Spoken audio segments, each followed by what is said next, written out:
We are thrilled to have the North Texas Devils sponsoring the Pies Nation podcast once again for season 2026, just in time to celebrate their 5th anniversary as a club. They are one of the best clubs to compete in the USAFL and are still on the lookout for new talent for both their male and female programs in the lead up to the new season. Their aim is to have 2 male teams and a female side compete in the Nationals in Florida later this year. They've got a new coach in Brendan Silva, and their main man, Peter Wood, is a passionate Pies man, and it's why it's great to have their support across the campaign. To learn more about the club or register your interest as a player, click the links in our YouTube bio or podcast description and join the Devils today. Hello, everybody, and welcome to the Pies Nation podcast, where the pies are hot and the drinks are cold. My name is Nicholas Sacco, your host for another episode. This is episode 7 of season 8, or episode 209 if you are counting from the beginning. And it was a horrible display and a horrible circumstance that we had to deal with on Thursday night at the Gabba, watching the Pies go down in severe fashion to an up-and-coming back-to-back reigning premier Brisbane Lions. It all came apart from even before the opening bounce, with Nick Dacos ruled out late, and since then nothing just seemed to go our way. We've got a lot to think about, but with not much time before we head towards our gather-round clash against Freo on Friday night. Today we go through the key talking points from that loss to the Lions. We get some interesting voice memos from you, the fans, thanks to SpeakPie, and we have a look at the VFL report, where we got our first win of the 2026 campaign. And to help me go through it, albeit in a different format, it's Marcus Callahan. Marcus, hope you had a great Easter, a great long weekend, and a good chance to forget pretty much what happened on Thursday night. Yeah, it was pretty hard after what we dished up on Thursday night, Nico. Good to be with you. A strange sense of 2020, 2021, I must say, as we join each other online rather than in the Backchat studios as a once-off. But nonetheless, great to be back to review the game against the Lions. I thought it was an incredibly stressful encounter, Nico. As you mentioned before the bounce, we had the news that we did not want to hear with our favourite son going down. And we'll get to all the ins and outs around, should he have gone, should he have been rested earlier, etc., etc., as this podcast flows on. But all things considered, one of the worst performances I think we've dished up in under Craig McRae's tenure, Nico.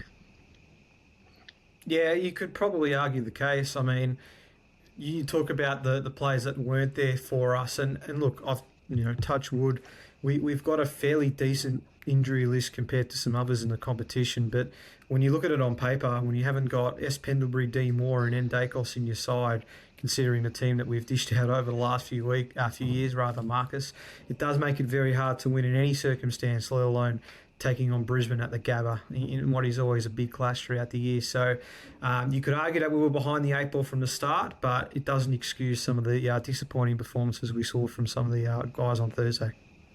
Absolutely, and it was an unfortunate start to the game. Of course, there would have been plenty of players realising that Nick wasn't playing at the very last minute. I think even Fly on the commentary was very, very surprised to see him running down the race so late in the piece. Once again, was it manufactured? Was it authentic? We don't know really what was going on there, but he did not look like the type of guy who was going to be taking the field, the amount of tape he had on that calf, Nick. So, look, it's a difficult one to stomach, but it had some clear flow-on effects, and I think that there's a bunch of guys who we'll discuss tonight who we would hope last minute, again, very difficult circumstances, away, Dewey deck at the Gabba, which we don't seem to mind on occasion, but without that prolific ball winner in Dacos there, without the conductor in Scotty Pendlebury, and of course the captain in Darcy Moore, it did make it a difficult night at the office for the Pies. Yeah, it really did. So let's just get stuck into it then. Try to delve into as much of this game as we want to before we get sad about it and move on. But we'll start as we always do, Marcus, with the pie that caught our eyes. I'm intrigued with the way you went with this one for the Thursday game. Yeah, a lot of players that probably could have been nominated for a pie that caught my eye on the lacklustre end of the equation, Nico, but I have gone with Jamie Elliott, and I thought that he was going to come into this game ready for a big one. He's had a quiet start to the season. We know there's been some forward line connection issues that have really made him look like a lesser forward than we know he's been in recent times, but I just I really thought that moment, I think the second term where he gave away a free kick when we got an entry inside 50, I think we just kicked a couple of goals thanks to Roan Steele's involvement in a couple of scores, and then Billy just gave away a really errant free kick and turned the ball over. And I'm not saying that was the moment in the game for me where we come back and do the Collingwood thing and get the win, but it was just from there, I could not see a way forward. Like we were scoring in an unorthodox manner to begin with, and again we're seeing these forward line connection issues present themselves once more. But Billy, just for me, is so crucial to ensuring that we have some organisation, some leadership in that forward line, and we know that the supply is an issue. So I'm not pinning him for that, but I just thought that moment for me, Nico, really told me tonight is over. I reckon you could have argued that case from minute 2 when we had already conceded the first 2 goals from centre clearances. But you're right. We were probably all expecting Jamie to recapture his form from 2025. And we were just talking before we jumped on here, Marcus. We just finished watching the Hawthorn-Geelong game, and you see someone like a Jack Gunston who had a similar output last year, still managing to show the same influence for this Hawthorn side. And maybe it's a bit harsh of us to think that we should expect the same from Jamie. But the reality is this is not just about trying to exceed those expectations. It's just trying to become an impact for this side, and he's just not doing that for us at the moment. You're right, he's been a bit ill-disciplined, and you could probably give him an out for a couple of weeks due to his potential sickness that he had to deal with at times. But yeah, he just doesn't seem to be in a good state of mind, and we're hoping to see him at his best soon, but he was definitely one we were hoping that would have stood up, and he didn't. And another one that I thought was in a similar boat, that was the part that caught my eye, was Jack Crisp. And with some key players out, we needed some experience to stand up, and Jack had to be one of those. Now, I know he didn't spend most of the night throughout the midfield, but you think that when he does have possession of the football, he's got an ability to make some great decisions by hand or by foot. But he was just turning it over at just about every opportunity. Very, very disappointing ball use, and his ball security was next to none. Unfortunately, on Thursday night, he didn't cost us direct goals, but just as we were starting to get things flowing from defence to attack, he was often the link-up player, and just too many times he was either turning the ball over or kicking it to space where we weren't in an advantageous position. And it was really disappointing to see Crispy play that way, because we know he's capable of so much more, and he's been so reliable, and there's a reason he's played as many games consecutively as he has. But we needed some more experienced players to stand up for us on Thursday night with some of those key figures out. I was looking upon Jack Crisp, who, again, has done it before, to be that player. And unfortunately, Marcus, he just wasn't up to it. Yeah, he has lifted us many times before, and I think that his game potentially being thrown in defence and then playing midfield with the late Nick Dacos change may have affected the way in which he had approached the game and the role that he might have thought that he had compared to what he ended up doing. But in any case, there was too much turnover, there was too many fumbles from Crispy, and he wasn't alone, Nico. And I think that in that midfield rotation, Geordie De Goey is another man who comes to mind, who we were looking for someone to really take the game by the scruff of the neck, but the Lions were far too organised, far too detailed at the contest, and we'll get to some of these key statistics because it was an absolute blowout and truly unacceptable, the differential we saw. But with Nick, without Nick, with Pendles, without Pendles, I still think there was elements to our game style that even with those boys playing, we would have been truly found out at the source, maybe not by as much as we were beaten in contested possession, clearance, etc. But it was a shellacking, and we just hope that if we are undermanned in the future, if we come up against sides like the Lions, who are going to be genuine contenders once more, guys like De Goey, guys like Crisp are there to provide support if we need to break glass. Yeah, absolutely. And we'll start with some of the factors as to why we were beaten so comprehensively in that area of the ground, and of course Nick not being there was a big part of that.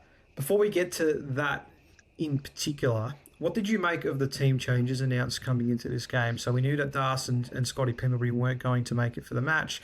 We brought in Lockie Sullivan and Will Hayes, which I think came as a little bit of a surprise, just considering those names weren't up in contention in the lead-up. And then we brought Ed Allen in as the late replacement for Nick Dacos, who, of course, had a terrific VFL outing the week prior and was, I guess, thrust into it coming into that match. What did you make of those changes, and did you see any of those players needing to have a bit more of an influence on Thursday? I was surprised, like you, in terms of what drove that selection decision. Perhaps going to the Gabba and knowing it's going to be a shootout as it classically is.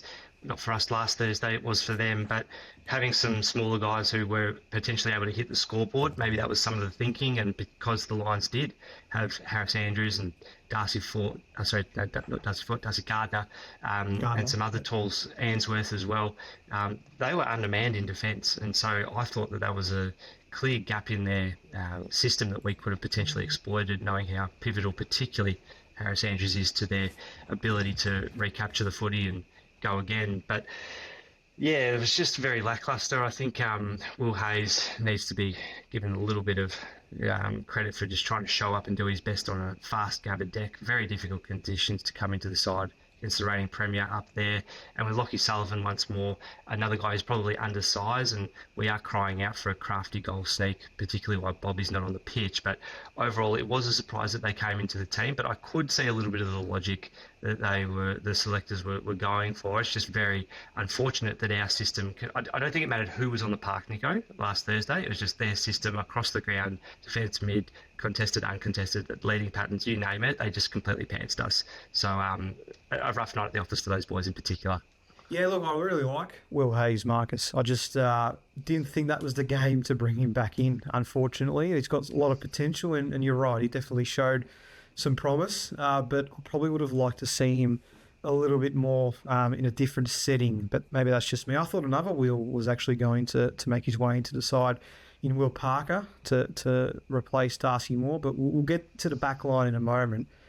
The midfield, I think you're right. It didn't matter which personnel was there. We just weren't able to win our fair share of the footy. And that leads me to the next discussion about Oscar Steen, because 53% time on ground is probably not good enough for a man that was arguably one of the best on the ground against GWS last week. Now, albeit I understand it's a different opposition, but when I saw Darcy Cameron take the first centre bounce, I thought, okay, maybe they're easing Oscar into it, but lo and behold, he would not have a centre bounce attendance until the third quarter, which I think's really disappointing. Again, he was a big contributor as to why we saw us win so much of the footy in the middle and the ability to win a lot of clearances. And whether or not it was going to change the game significantly is beside the point. It's just that knowing that you've got a tap ruckman like that can at least give your midfielders first use, surely that had to be the move very early in the game when it became pretty apparent that we weren't winning a lot of the ball out of the middle. For sure, and I think you made this point in our group chat as well, Nico, that why wasn't he in there earlier? We saw what he could do the week before, and we were really seeing his plaudits. And I know that coming up against a different ruckman for the Lions and Sammy Draper was always going to pose a different threat, but it just felt like the coach's box didn't pull the trigger early enough on that move. I know that it's game 2 and you don't want to overwhelm the guy, and he's probably coming off a 6-day break and feeling it the way anyone would after your first game of footy against the reigning premiers. Tough assignment once again, similar to Will Hayes, but at the end of the day, we just were not getting any source and any creation of play at the centre bounces, and it didn't really matter whether it was the centre bounce or the stoppage. By the second half, Nico, the Lions were all over us, and it really felt like that battle in the midfield was integral to seeing them get the ascendancy, and sure enough, they ran away with it time and time again. So I think we will have to watch this throughout the season. As we said last week, I'm very excited. It was fantastic to see the two ruckmen go at it together, but with the rules in play and DC still being a premier ruckman, it's a unique proposition to have Oscar Steen come in and feel like we probably didn't give him the opportunity could have provided some benefit to our midfield in this game where we're so desperate for clearance, particularly at the centre bounce.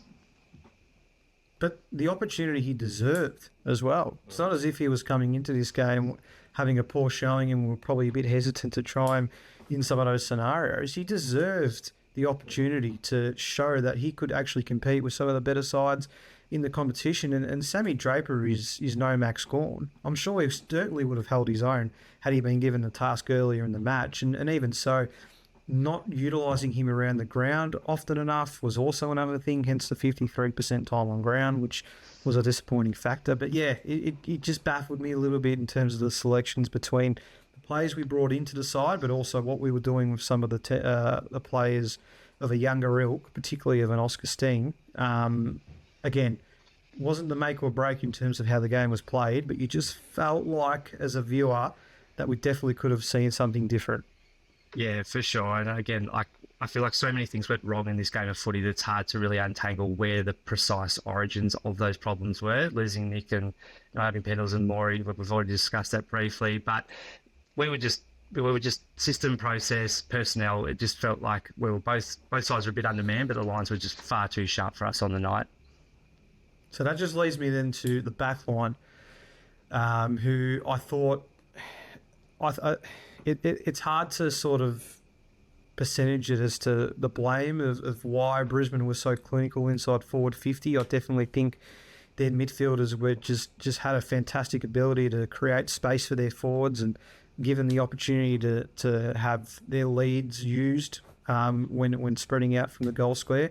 At the same time, I thought some of our efforts inside defensive 50 were pretty disappointing. I mean, there were 2-on-1 situations where we had the favour and we were being outmarked or we were being outmuscled, and Brisbane were just able to swarm in and take their opportunities. I mean, Jeremy Howe looked, a bit hesitant, and we flagged this against GWS last week, but it was even more apparent in this game that he just wasn't putting enough penetration in his kick. He wasn't having the want, or let's not put that into it, but he didn't seem like he had the ability to leap high and spoil and impact a contest like we know he usually can. Billy tried his heart out, but he got outnumbered far too many times and left far too much space for his opponents on occasion. Braden Maynard and Isaac Quainer, again, their effort is there, but their inability to half aerial contests was also a concern. We're just conceding far too many marks inside our own defensive 50. Again, how much you put that to being Brisbane's ability to be clinical and how much you put it to us, being short, whether it's aerial presence with Darcy Moore or leadership voice through Scotty Pendlebury, it probably became a main contributing factor to how disappointing the night was overall, mate. It was, yeah. And I'm glad you bring this point out because it's something I thought about myself in terms of similar to the GWS game. It's like, were we that good or were they that bad? And it felt like the shoe was on the other foot this time around. So I don't know. Look, it's really difficult to make these insights about the Pies this early in the season. I think that the Lions really gave us a fundamental schooling in terms of how you need to be playing week to week if you're going to survive in this competition. And they even against St Kilda were behind but found a way to win. And I'm just wondering if our defence, which we know can stack up, is going to be able to do what it can do against these better sides, because we know that that's where we turn to when we say across Collingwood's lines, this is where we can really pin the opposition down. But clearly even against the Lions, that defence looked very vulnerable at times. It really did. So, yeah, it's another big watch going forward, and we're not going to have Darcy for the next couple of weeks, so you do wonder how we sort of market that. We've got a big game against Fremantle on Friday night, who, of course, got a pretty prominent forward line with some key tools, so you do wonder how we play that, and we'll touch on maybe the Freo game a little bit towards the end. But just seeing how easy it was for Brisbane to turn clearances or stoppages into scoring involvements got me even more frustrated when it wasn't happening on the other end. So not only were we having an inability to win the footy multiple times, but when we did have the ball in hand, we were either really poor with our disposal efficiency, and I spoke about Jack Crisp. Dan Houston's in the same boat here. Yeah. We want the ball in his hands a lot, but gosh, his decision-making was so poor. So poor. I mean, I could not understand for the life of me some of the kicks he was trying to execute. It really frustrated the hell out of me. Other than that, not only having not much of the footy, but when we did have it, we either were ineffective with our kicking in terms of the link-up play, or we were just bombing the ball inside forward 50. To not have a single mark inside 50, or just the one, I think, until half-time, was a major concern. It's no wonder to me how Dan McStay finished with 4 goals for the night, because the delivery that we were getting was an absolute shocking display from a football club that should pride itself on being more efficient with ball in hand. It was just staggering, the difference between the two sides.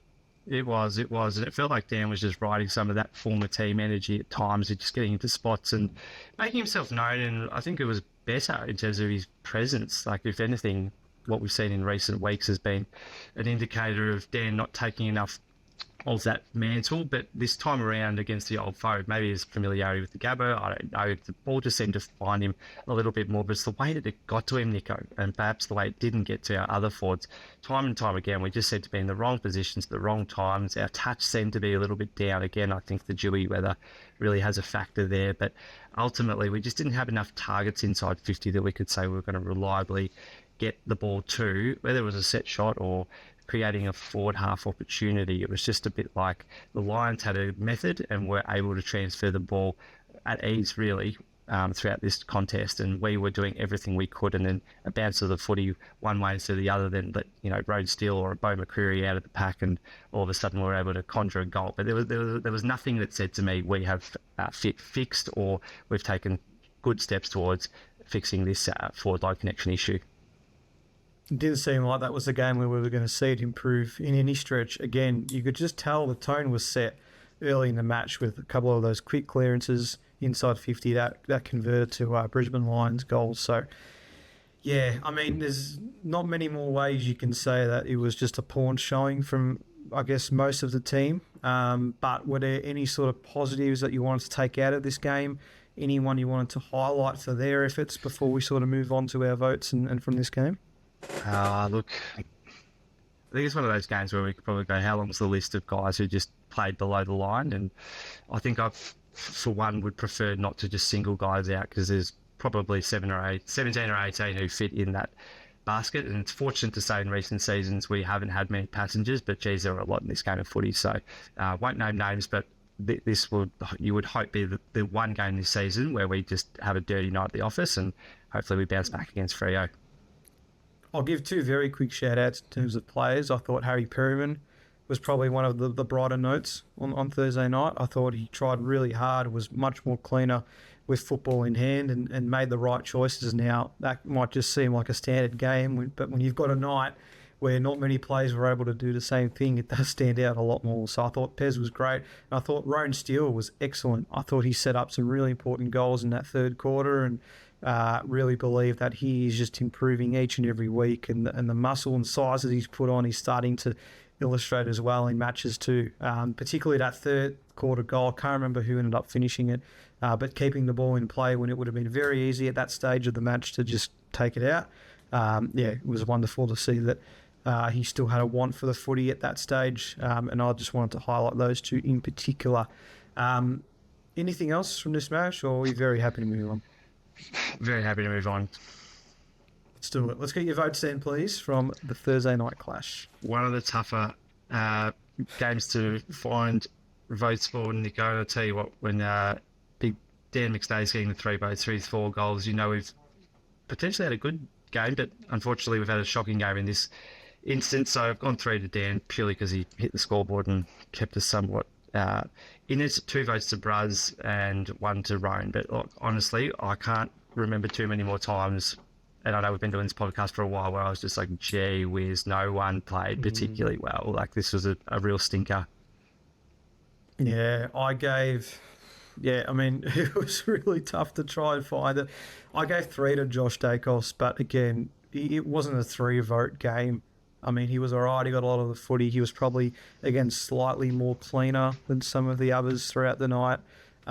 He just unfortunately wasn't able to do too much with the footy when he did have the chance. I think Dan's going to be stiff to miss the votes. I know I just potted him before for his kicking, but I think that had a lot to say about how the game was. And yes, he had a few clearances, and yes, he got plenty of the footy, but if you're just not going to be able to dispose it well, then unfortunately, it goes a long way to us not winning the game. So in that case, I'm just going to give 2 to Brady Maynard, and I'll give 1 to Rowan Steele. So I think we ended up having very similar votes in the end, which is says a lot. Yeah, I wasn't sure if we would even give him tonight, to be honest with you, Nico, based on how we performed. But there you go. It probably means very little, but those guys had glimpses of Dan hitting the scoreboard was good. Those other guys had glimpses, but really no one was near it. No, not at all. But you know how it works here. We give votes good, bad, or indifferent. So we just had to keep it running. All right, well, let's get to some SpeakPies then that I want to play before we move on a little bit. But I usually sort of have a listen to these beforehand, but I thought, no, you know what? Let's just listen to them all, because we might have some very interesting ones. I won't go through a heap. We'll go through a couple. but we'll see what they had to say, and we'll start with Aaron. So thank you very much.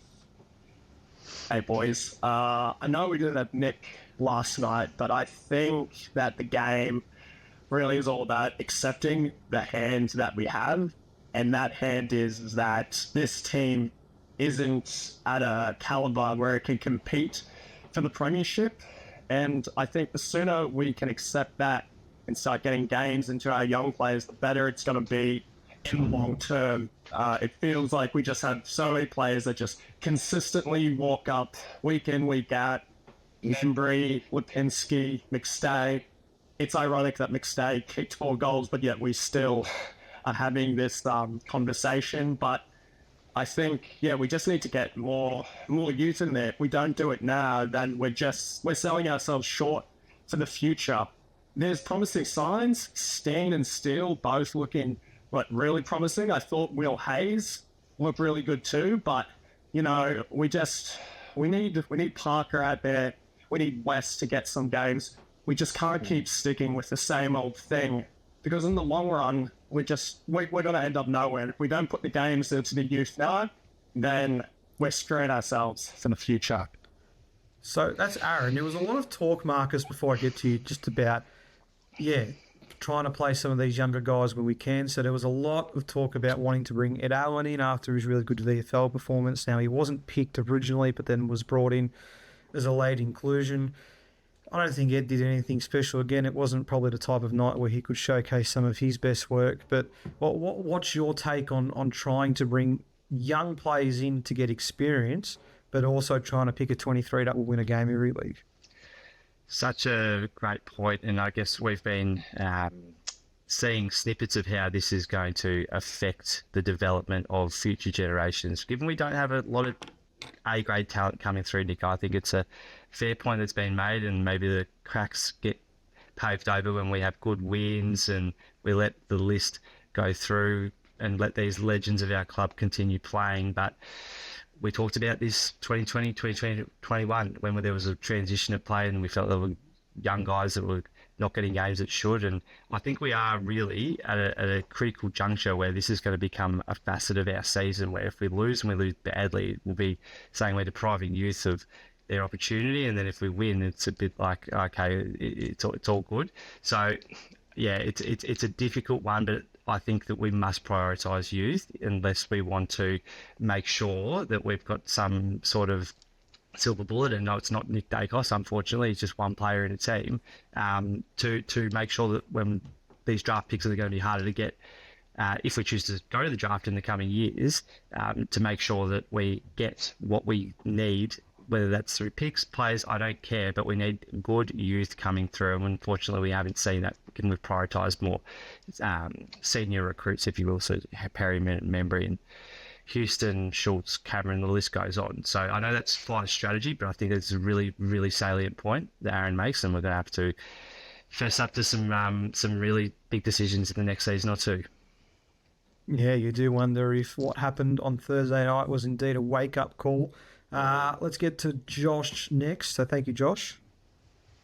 Well, I can't say I'm surprised with that result, to be honest, given the laid out, of course. But even with Dakes, I just reckon, well, Brisbane were class. Like, to be fair, they were class. But we look at ourselves, like, some players did their role, but honestly, the players we brought in and the players we have as depth, it's not looking great going into the next 3 to 5 years when we're thinking about trying to rebuild this team after all the older players retire. We might move some on. We really need to start developing a lot of guys to look towards the future. Well, you guys don't like the R word, but I reckon in about a year and a half, 2 years, we really need to start thinking about that, because it's going to be a long rebuild, and it's going to be very dire going forward. Allen's in his 4th year, doesn't look up to the level. You know, Steedy, he was not on the field enough, I reckon. He needed more time. We need to put more time into these younger guys to develop, so we have something to look forward to. Anyway, thanks, lads. All right, let's move to Juicy Jack. He's up next. So thank you to Jack for sending this one through. Hey boys, Jackie. I'm not gonna lie. I had to go to sleep last night. I couldn't do the SpeakPie right away. I needed to come back to clear trade abroad. But I think we can all agree that Brisbane were the better side. There were a lot of umpiring woes during that game that did hinder our momentum going forward. But I think Brisbane just showed how much further ahead they are than a lot of other teams in this comp, and we've got a lot of work to do if we want to meet them or any other team in the grand final this year. Yeah, with having 3 of our leaders out, that being Nakos, Moore and Pendles, I think didn't help. And I think it showed as well. We had no direction heading forward, just nothing but long bomb kicks, which in the end almost all the time ended up in Brisbane hands, which I think we need to work on. Look back to the Saints game where we're a bit more controlled in our forward and entries. But maybe we need to start thinking about how we want to use our plays as well. Oscar Skeen, brilliant game last week, but I think he only got 40% game time, which, I think we need to reconsider that. But anyways, boys, next week, bring on Freo, let's do it. In terms of importance, Marcus, Nick Dacos, Darcy Moore, Scotty Pendlebury, what are we going to do, or what would you like to see being done in those situations going forward? Because it's likely that, again, past Pendlebury, but Moore's not going to be up for every game. Nick Dacos isn't going to be up for every single game. What do you want to see from this side going forward? How can we galvanise this group so that we are not so reliant on these 3 and their leadership and their skills? I don't know if I have an answer for you straight off the bat, Nico, because we have been reliant on these guys for Nick's only been around for 4 or 5 years, but he's had such high impact that his leadership, which we know is still growing, combined with his talent, is going to be something that we crave week to week because he is one of the best players in the comp. But I guess there's perhaps an admission unfolding, whereas Collingwood supporters, we have to cozy up to the fact that we have had fantastic legacy leaders at the club and plenty of veterans who have provided a lot over a long time, but with that gap in talent. And I really like the leadership of guys like Isaac Quainer. We know Lockie Schultz has been promoted to the leadership group this year, but who's coming in after them? And who's able to provide not only their skill and exploits on the field with their performance, but is also taking a bit more of an onus when it comes to being vocal, when it comes to providing leadership on the field. And I guess without the big 3, if we can call them that, that we've been speaking of, it revealed some big holes, and I don't know if we'll ever see all 3 of them not play together. So all of them be out of the side this season. Hopefully Nick to return against Freo, but there is a world very soon without Moore, without Pendlebury, and it does make you think we'll have to really upskill or promote someone into levels of leadership through some dedicated mentoring and coaching from that younger ranks, to make sure that we're not leaving such a giant hole, because we know how good Das and Pendles and before that Bucks, Scotty Burns for a bit, were as leaders at the club, and we want to make sure we continue that legacy with Nick, but he's going to need people around him as well, to make sure that captaincy role is filled for the next decade or so, without feeling like he's just the only guy who can do it. I think that's probably something that we need to also admit, that he needs support around him, and the guys that he's learnt from coming into the first 5 years of his career aren't going to be around forever. Very well said, I think. Some great points made there. It's definitely, again, another watch to have as we continue throughout the season. A few more to finish. This is Kegstar. I don't think we've heard from a Kegstar before, but we're about to find out. Yeah, g'day lads. I'm not sure if you said we're going to win this or we weren't going to win this, but none of us knew it was going to be out. We all knew Pendleton to be out. Look, I think we just have to accept that we've been up in the titles. It's 2018. So sooner or later we going to go down, and really we need to buy some kids. I mean, well, hey, fight. We've got some really good guys in the VFL. You know that. Harry Mattia, he just plays well. So really good guys there, and they need to have practice. Maybe this is the year that happens. I mean, I want to see things more from us. Staying chest on the second game. I mean, holy shit. But look, I didn't expect us to get smacked like that last quarter. I will say that the Umpties officers were paid. Can't spoke about that. There's terrible free kicks that they gave. If it was a 50-50 decision, they got every one of those. But not to say we were going to win, but we weren't going to. We're always going to lose, but not by that much. There you go. So that was Kegster. So thank you very much. Yep. Again, very similar sentiments with the youth policy, which we can understand. So it seems to be the sentiment that a lot of Pie supporters are feeling. So let's finish with our two favourites. We'll start with Irvin. We'll see if he's going to be positive for us or if he finds some concerns from this one. You know what really upsets me about that, Ken? Is that we weren't just bad, but we were like the really boring kind of bad. Like, if the margin was the same, but we lost by that much by trying to play attacking footy and just getting burned on the counter, like, at least you didn't live with that. Like, we tried, but that was so, like, non-eventful. There wasn't any real risk. It was just like, we just kind of lay there and took it. You know, they just kind of got the belt out and started whipping our ass like we were some naughty child. And it was just boring.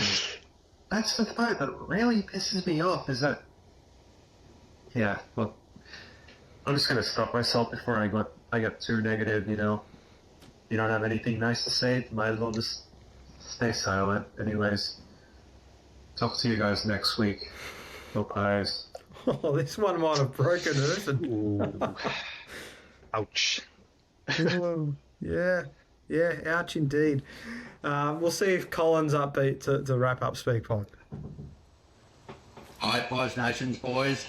Colin here.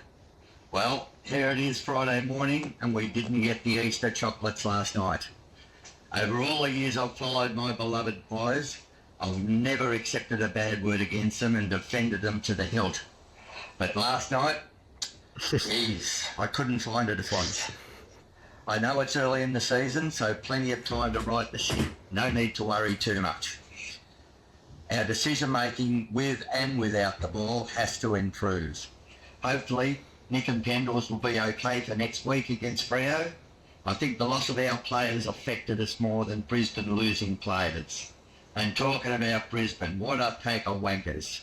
They're getting as arrogant as Hawthorn. It's a shame someone has to win when they play each other. So, back to it next week. Full steam ahead and go Pies! Oh, thank you, Colin. That was great. We love that. Coming home like a steam train, Nico. As per usual. So thank you to everyone that sends them in. We do want to hear some new voices as well as those that have sent them through. So we love hearing all different kinds of perspective with these SpeakPies. So thank you everybody that does send them in. We do very much appreciate it.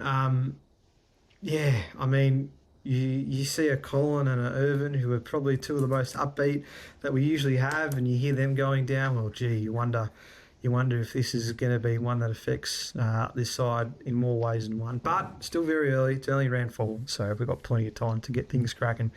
All right, before we wrap, a couple of things, Marcus. Let's get to the VFL report. So we were able to finally, well, I say finally, it's only the second game of the season, but we did end up getting some Easter chocolates with a win over Coburg. We did, Nico. Nice 45-point win down in Coburg. Very strong performance from Angry Anderson, I hear, but are we going to be unearthing the first surge with voice VFL report, or are we going with a written one today?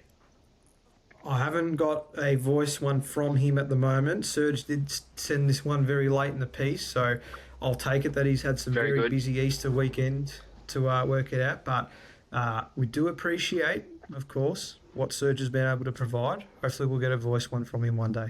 But more or less, 15 AFL listed plays. You might remember we had 17 last week.